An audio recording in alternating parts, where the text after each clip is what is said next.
Hello! Hi, everyone. Happy spring! Yeah, it's spring already, hey? Yeah. Well, there's a bit of snow on the ground, but whatever. Details. Yeah, right.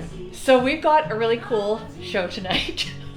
Only because we're going to be pulling John's fortune, which I guess I did on Wednesday, didn't I? Yes, you did. Yeah, so we've come up with the 3-card spread.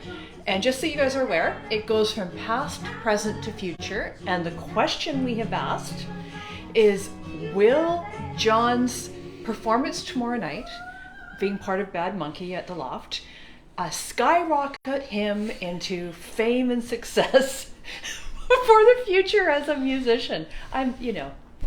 Can't wait to hear the answer to this one. Yeah, so we've got a little bit of background that comes in the book, but the best part about this is that each one of the cards that we pulled represents a cocktail.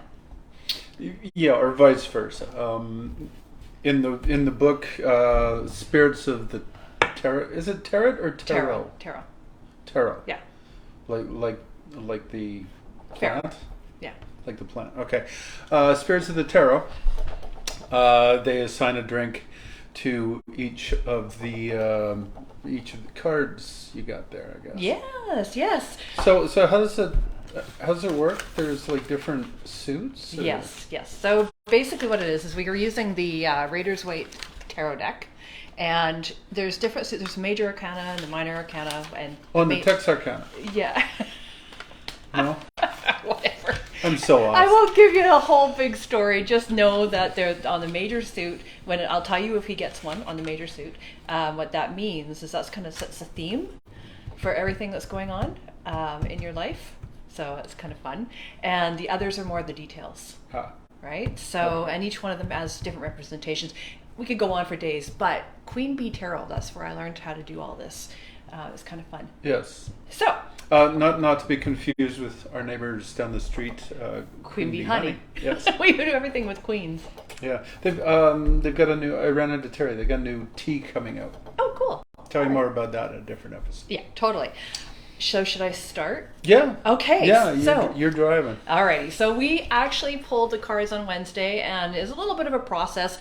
The idea is that you just use your intuition, and as I'm going through, whatever kind of speaks to me will be the card that comes out. If a card goes flying out of the deck, which is what happened when I pulled them, one of them just went flinging across the room.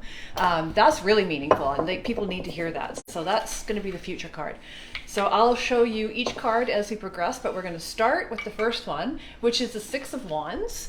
And the 6 of Wands, as you can see, it's a guy cruising on his horse. He's looking very valiant. You can see that he's got his crap together, and he's moving. So clearly forward. not me in this one. No. Wands represent passion, right? Passion and fire. So that's kind of what. So, dear. And considering it has to do with music, right, and your musical career, I just want to read to you. Musical career. I'm 59, for Christ's sake. I'm not. This is the past. Oh, we're talking about the past. Right? Exactly. Yes, my illustrious musical. So we're just going to read what they have to say, and then I'll give you my take on it as he's pulling the drink. Okay, so the 6 of Wands is all about the movement forward after a tough time. So pulling this card means you've overcome a hurdle and the future is bright. So think of yourself back in the past, I don't know, say when you were in a band, right? Okay. Mm-hmm. This doesn't mean the road will be easy. It still demands work, focus, and most importantly, good planning. A little bit more on your past, because I did a little bit more research onto this. It really means that you're triumphant, that you're showing off your accomplishments and your talents, and you're succeeding, and you're on the right path. People are cheering you on. You're confident in putting yourself out there, and you do have to know that you've got a ways to go yet. So that's your past. Does that resonate with you? Sure. Especially that you got a ways to go yet. That's very. Was that your Viper's situation? Like maybe people cheering you on? Okay. Yeah. Well, more a ways to go than people cheering us on. All right. Well, what drink are you making out of this? So that's the 6 of Wands, right? Yep. Okay. So this is called a Tasty Triumph.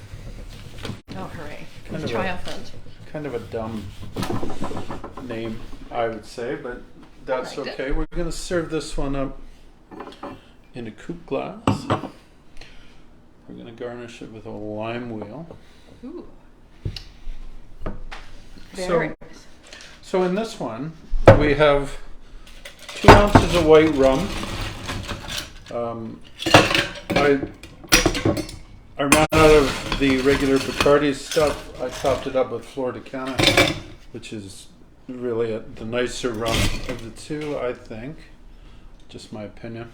Mm-hmm. 1/4 ounce of fresh lime juice, 1/2 ounce of simple syrup, and 1/4 ounce. Now I called for something called Susie liqueur.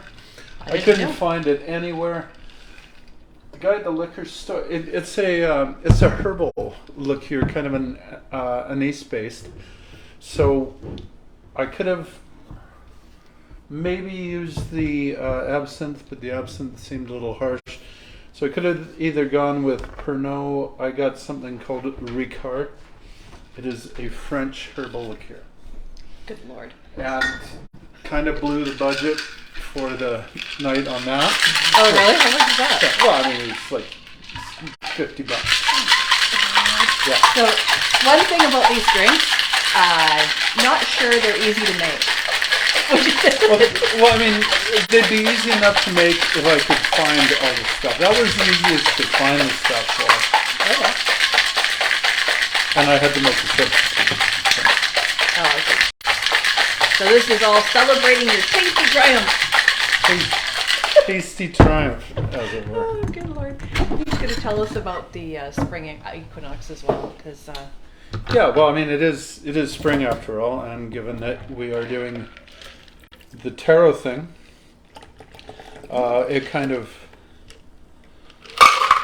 fits in. Oh, this looks pretty. With check this out. With sort of the paganism wheel of the year. The 8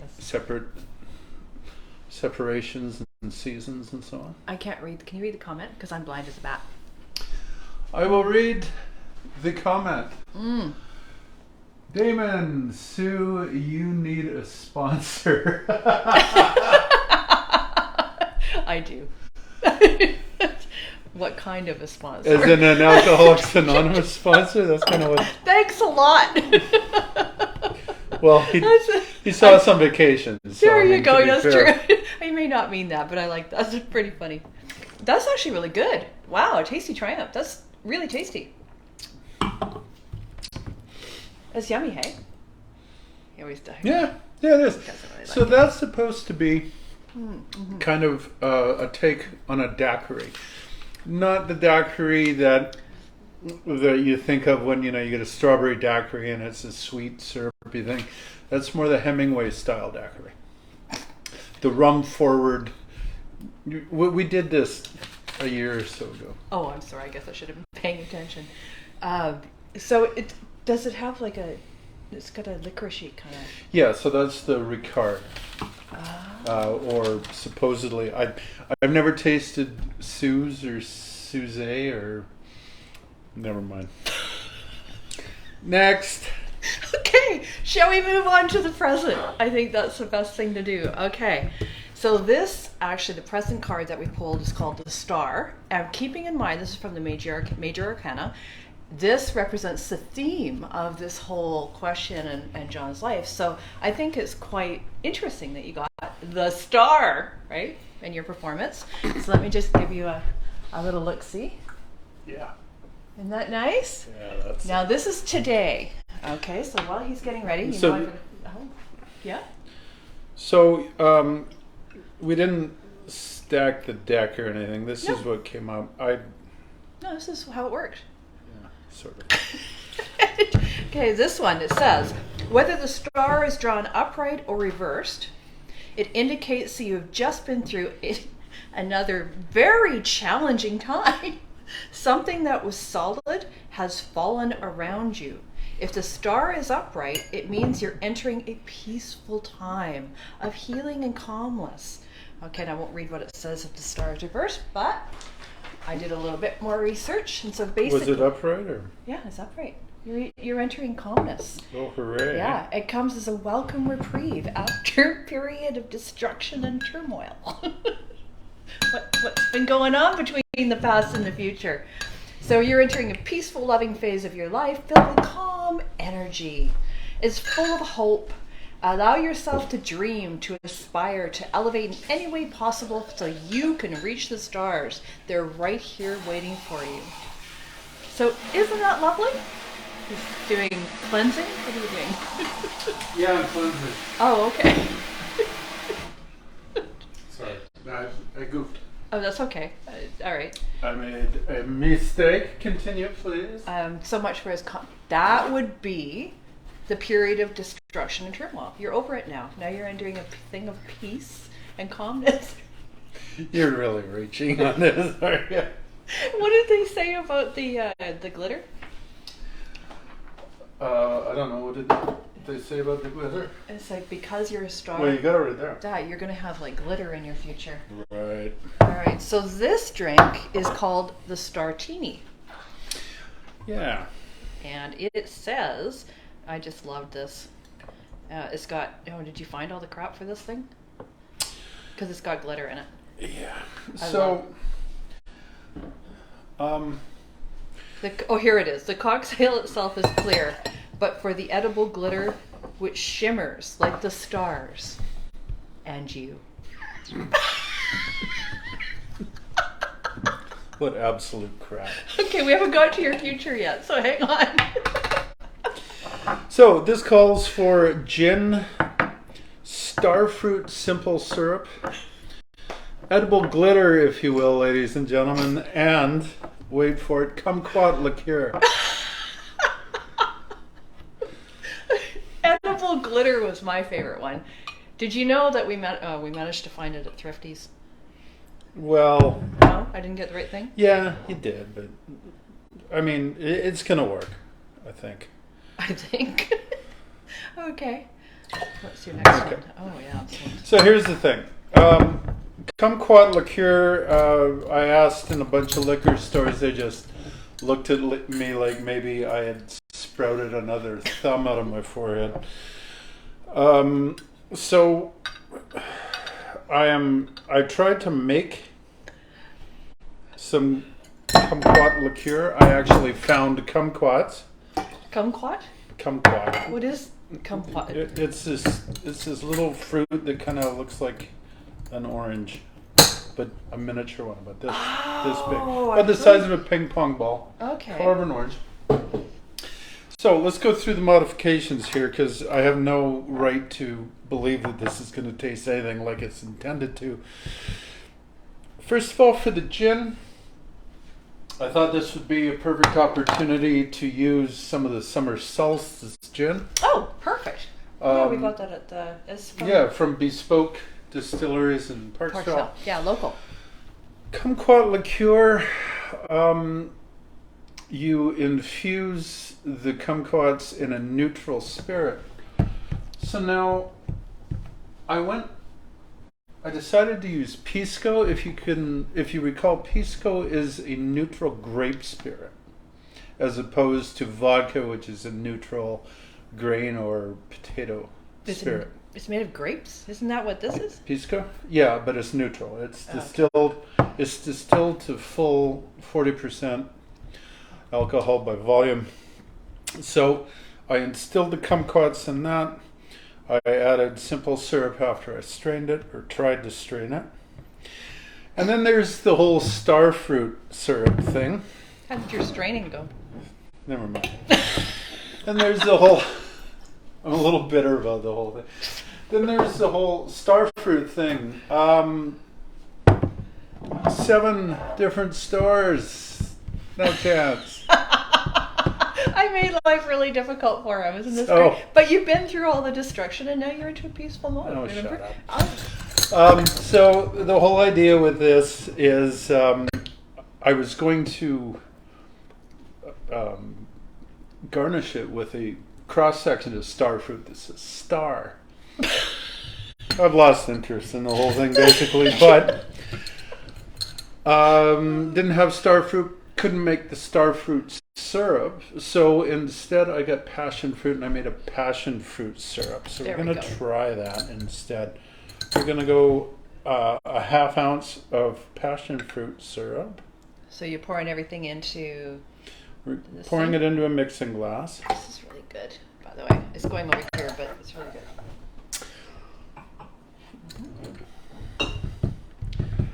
How should we do this?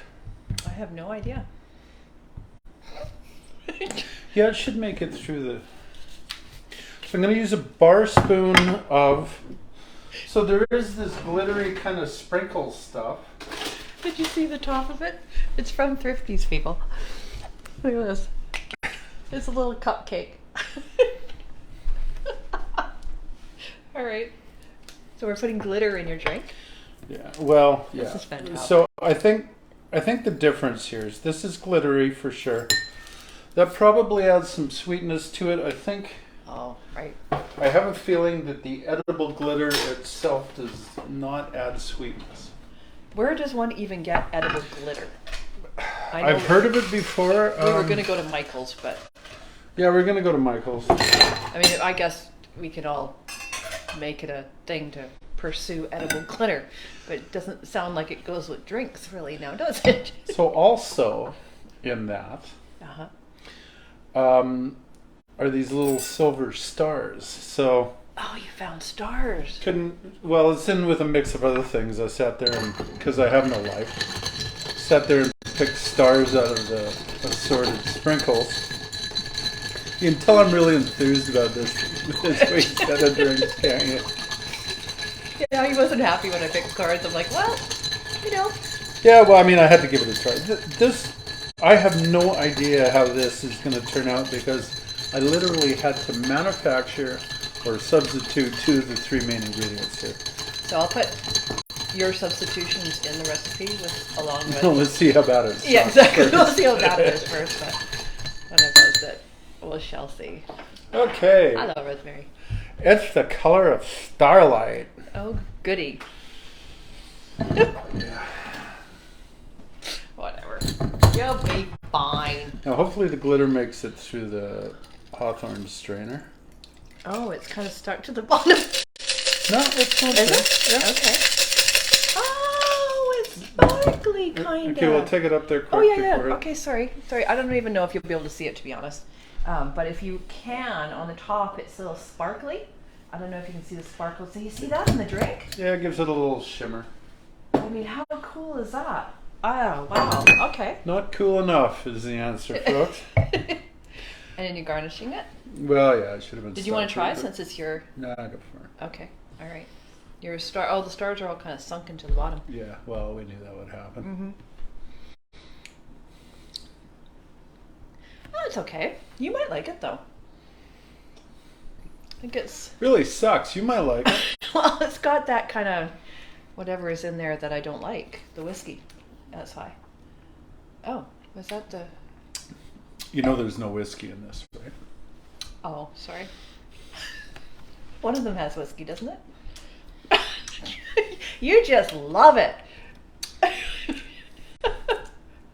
Okay, we can't blame this on the recipe because, like I said, lots of substitutions.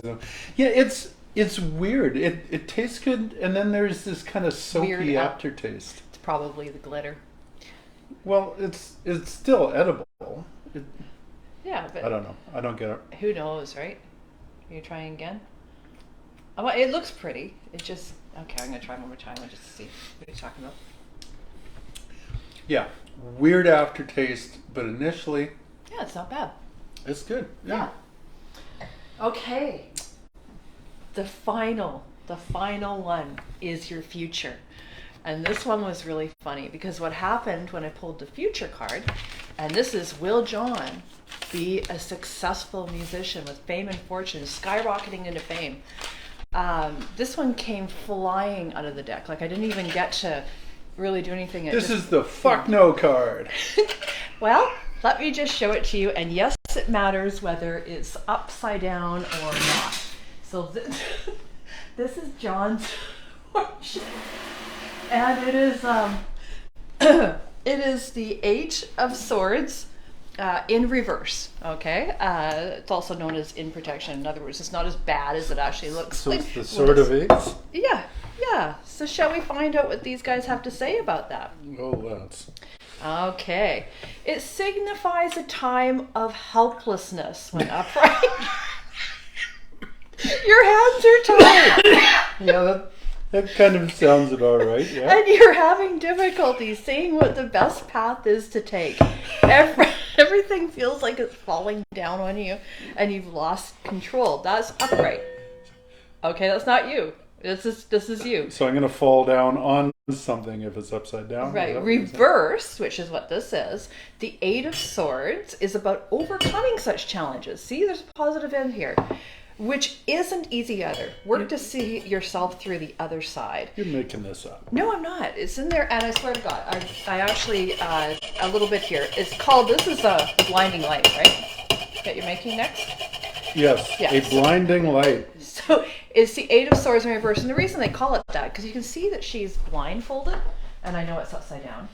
But because if that she isn't was to creepy. take the blindfold off, she could actually go on the path that she's looking for. But she doesn't know that. So that's the whole point, is that she just needs to trust in herself and she'll be fine. So basically what they say here, self-limiting beliefs, inner critic, releasing negative thoughts, right? So the beliefs you hold about yourself are preventing you from achieving your personal goals. So change your belief system. I'm going to be a rock star. Catch yourself when you're in a negative pattern and break the cycle. I don't want to be a rock star, man. It's too loud and all right, so you see what his future tiring. is? He's not going to be a rock star. I can't be. Well, if I could be guaranteed to be in bed by 9:30, then maybe. But there we go. So that, my dear, is your future in that particular genre. So we are making what? The blinding light? A blinding light. And I don't really understand the sort of association that we've got going here. What do you mean? It's a coffee drink, kind of. Oh, kind I of. see. So this is interesting in a way. I am kind of curious about this one. Coffee drink. Well, not really. So this has 1.5 ounces of apple whiskey. Oh. That's easy enough to find. Except, like I said, I kind of blew the budget on the Ricardo. So I decided to use 2 local products. I finished the bottle off here, but wanted to keep it around and show you. This is, in fact, I think they have new labels now, so it won't look like this. This is Goldstream Distillery's Canadian whiskey, a really nice product. Oh, we've already gone through it. Yeah, that one is done. And with another cool local product, Cowichan Apple Liqueur. Oh, yeah. So I played with these a little bit last night. Mixed them together in equal amounts. It's quite delicious what I got. So the result of that, I took 1.5 ounces of that for the apple whiskey as a substitute for the apple whiskey. Okay. 1 ounce of sweetened condensed milk. Remember this from when your mom used to cook? What your mom used to cook?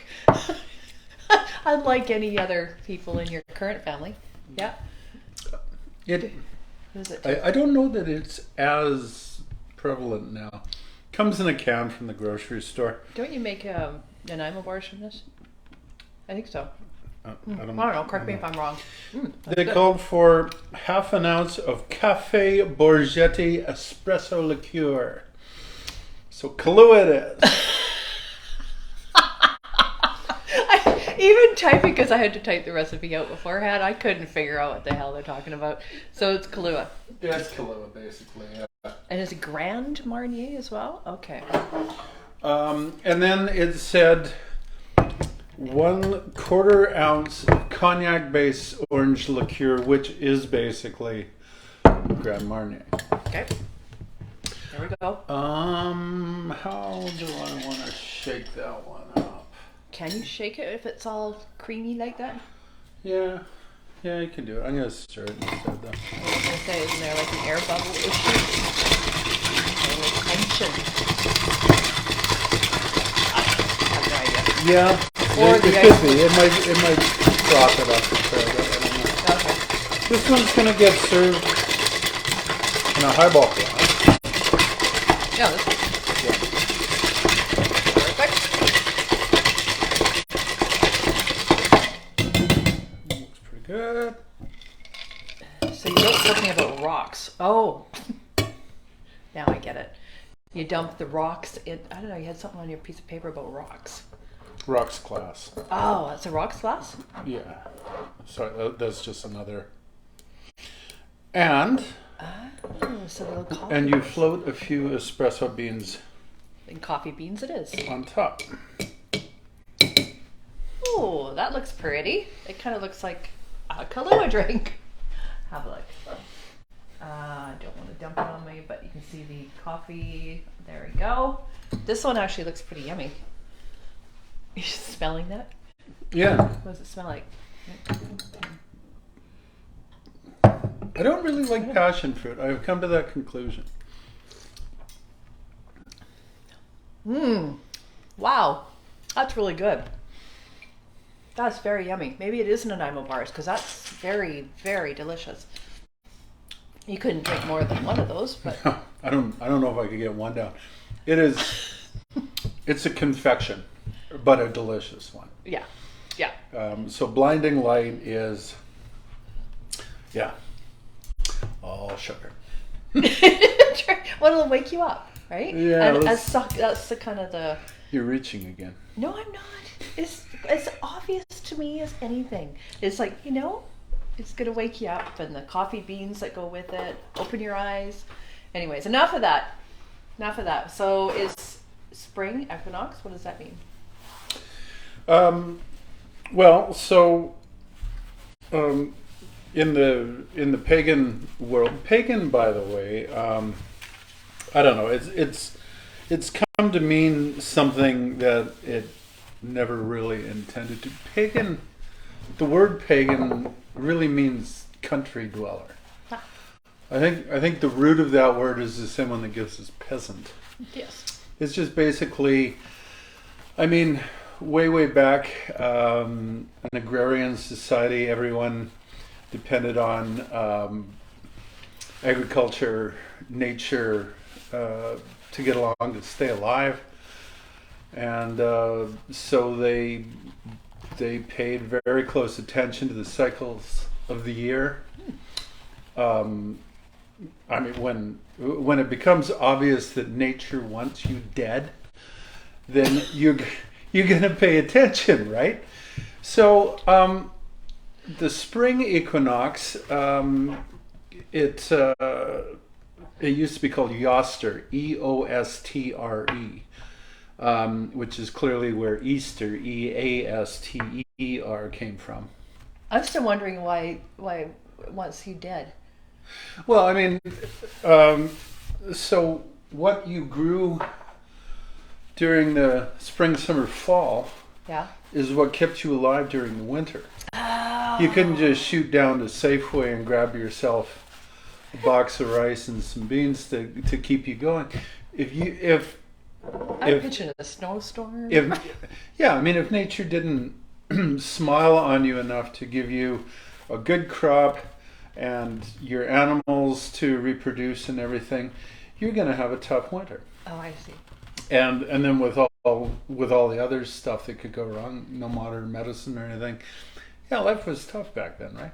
So they needed all the help they could get. They would pray to different entities at different times of the year. Ostara, maybe, I don't know, the goddess of springtime. They pray to her for, it's like a fertility festival because they want their seeds to sprout. They want their animals to reproduce and do all that kind of stuff. Like the bunnies. The bunny. That is why. That's why rabbits are a symbol of Easter. Don't really have it. It skips past the Christianity thing and goes back to the pagan roots of the festival. Cool. Easter, the Christian thing of Easter is actually tied to Passover. Right.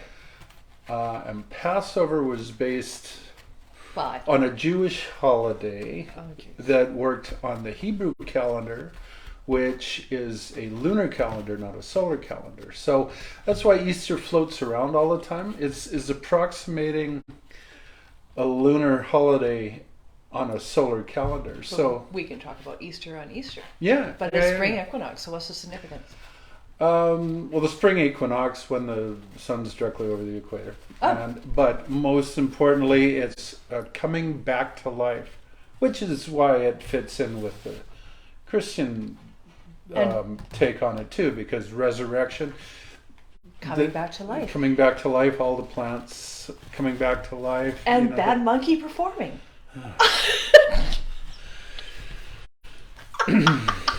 Sorry. I didn't mean to ruin your story, but no, that was great. I didn't know a lot about the equinox.